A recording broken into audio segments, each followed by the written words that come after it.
रामायण। मैं काल हूं।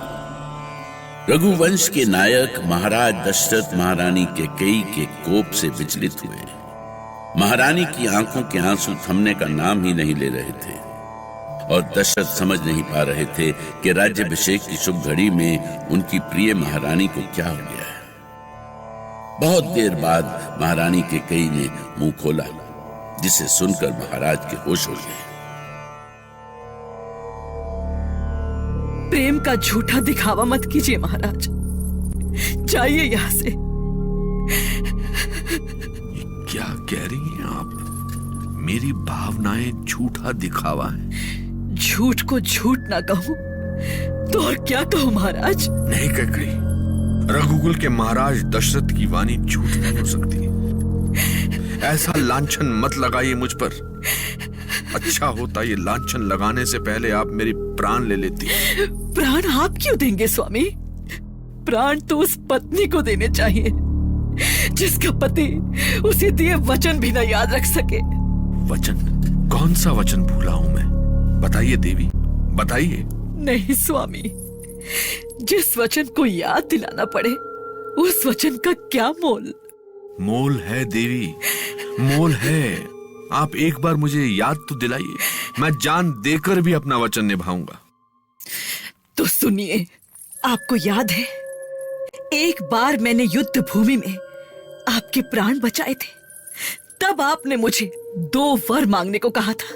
तो मांगिए देवी, मांगिए। उस उपकार के बदले में क्या वर चाहती हैं आप? रहने दीजिए स्वामी, रहने दीजिए।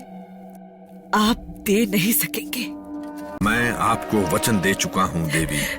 नहीं महाराज, मैं आपके माथे पर झूठा वचन देने का कलंक नहीं लगने देना चाहती। देवी, ऐसा अपमान मत कीजिए, मेरा सहन नहीं कर पाऊंगा मैं। तो ठीक है महाराज, मुझे 2 वर चाहिए। पहला, भरत को राजगद्दी, और दूसरा, राम को 14 वर्षों का वनवास।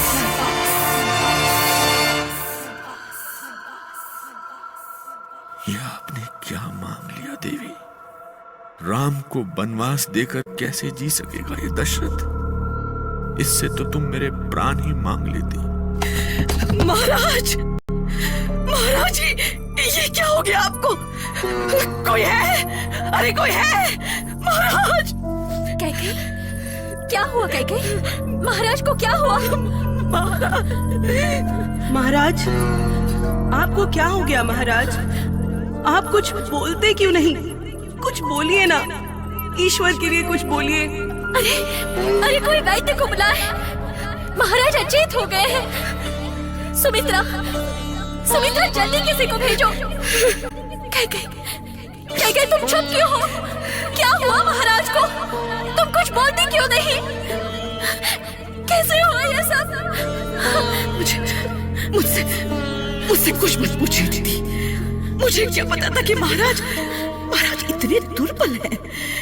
ये तुम क्या कह रही हो कैकेयी? महाराज कैसे मूर्छित होना? ऐसे कैसे हो सकता है? उनका तो स्वास्थ्य में बिल्कुल ठीक था, फिर क्या हो गया उन्हें? होश में आने पर महाराज से ही पूछ लेना। ये सब क्या सुन रही हूँ मैं? तुमने कुछ कहा महाराज से? बताओ कैकेयी, क्या कहा तुमने? तुम कुछ बोलती क्यों नहीं? ईश्वर, वेद भी नहीं पहुंचे अभी तक। ये सुमित्रा कहाँ रह गई?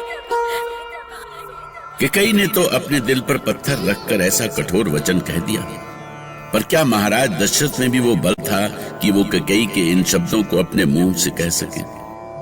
ऐसे शब्द जिन्हें सुनते ही वो मूर्छित हो गए थे, जिन्हें सुनकर उन्हें लगा कि उनके कानों में गर्म शीशा डाल दिया गया और अगले ही पल उनकी आंखों के सामने अंधेरा छा गया। कैसी कठिन घड़ी थी उनके सामने। किसकी नजर लग गई थी उनके सुकून को? आप सभी कक्ष से बाहर जाएं। वैद्य जी आ गए हैं, जल्दी कीजिए। कक्ष से बाहर जाइए, महाराज को अकेला छोड़ दीजिए। महाराज के मन को गहरा धक्का लगा है, पर चिंता न करें मंत्रीवर, मैंने औषधि दे दी है। महाराज अभी होश में आ जाएंगे। महाराज आंखें खोलिए। महाराज कैकई, महारानी कैकई। महाराज, आपका स्वास्थ्य ठीक नहीं है। इस समय आपके लिए बोलना उचित नहीं है। आप विश्राम कीजिए। मैं ठीक हूं, मुझे कैकई से बात करनी है। सुमंत जी, आप महारानी कैकई से महाराज को बात करने दें। हो सकता है उनसे बात करके ही महाराज के मन को शांति मिले। कैकई, तुम आ गई कैकई? मैं आ गई हूँ महाराज। क्या कहना चाहते हैं आप? तुम कोई और वर मांग लो, मैं ना नहीं करूंगा। मुझे जो मांगना था मांग चुकी हूँ। आप अपने वचन से पीछे हटकर रघुकुल को कलंकित करना चाहते हैं तो आपकी इच्छा।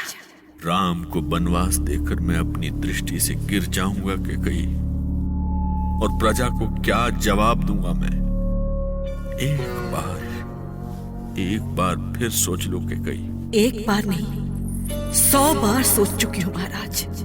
आप जानते हैं कैकई अपना मन नहीं बदलती। पता नहीं महाराज क्या बातें कर रहे हैं। मुझे तो बहुत डर लग रहा है सीता। अचानक महाराज ऐसे मूर्छित कैसे हो गए? पता नहीं आज क्या होने वाला है।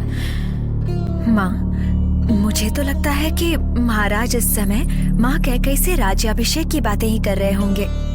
अभी इस समय राज्याभिषेक को छोड़कर और क्या बातें हो सकती हैं? तुम नहीं जानती बेटी सीता, राजमहलों की राजनीति पल पल अपने रूप बदलती रहती है। जाने इस समय किस रंग में रंगी है वो। पर माँ, राज्याभिषेक के उत्सव में कौन सी राजनीति जिसे पूरा संसार स्वीकार कर चुका है, उसके बारे में कैसी राजनीति? ये तो तुम सोच रही हो बेटी सीता। पता नहीं और लोग क्या सोचते हैं, क्या है उनके मन में। मैं तो सचमुच नहीं समझ पा रही माँ। बस ईश्वर से प्रार्थना है कि अंत में सब शुभ हो। सिंहासन पर कोई भी बैठे, अयोध्या में सदा सुख शांति रहे। राम ने तुम्हारा क्या बिगाड़ा है? क्या तुम उसे पुत्र नहीं मानती? क्या वो तुम्हें मां नहीं मानता? मुझे सच कहने के लिए विवश मत कीजिए महाराज। मैं आपको लज्जित नहीं करना चाहती। जो आवरण पड़ा है उसे पड़ा रहने दीजिए। कैसा आवरण? ये किस आवरण की बात कर रही हो तुम? क्या ये राज्याभिषेक आप जानबूझकर भरत की अनुपस्थिति में नहीं करना चाहते थे? बस कैकई, बस। अब मैं कुछ सुनना नहीं चाहता। तुम जो चाहती हो वही होगा। पर बस ईश्वर से मेरी यही प्रार्थना है कि राम को वनवास देने से पहले वो मेरे प्राण ले ले। कोई कुछ भी कहे, पर महारानी कैकई ऐसा कर सकती हैं, मुझे कभी विश्वास नहीं हुआ। उनके जैसी महारानी जो अपने बेटे भरत से बढ़कर राम को प्रेम करती थी, मंत्रा की बातों में आकर राम की शत्रु बन जाए, मुझे इसका विश्वास न हो सका। पर हुआ ये कि कैकई के 2 वचनों को सुनने के बाद फिर महाराज कुछ नहीं बोल सके। महारानी कैकई लगातार बोलती रही और महाराज बेसुध से आंसू बहाते रहे, जैसे उनके आंसू उनकी आंखों से नहीं, उनके हृदय से रिस रहे हों, गहरी पीड़ा के रूप में। राम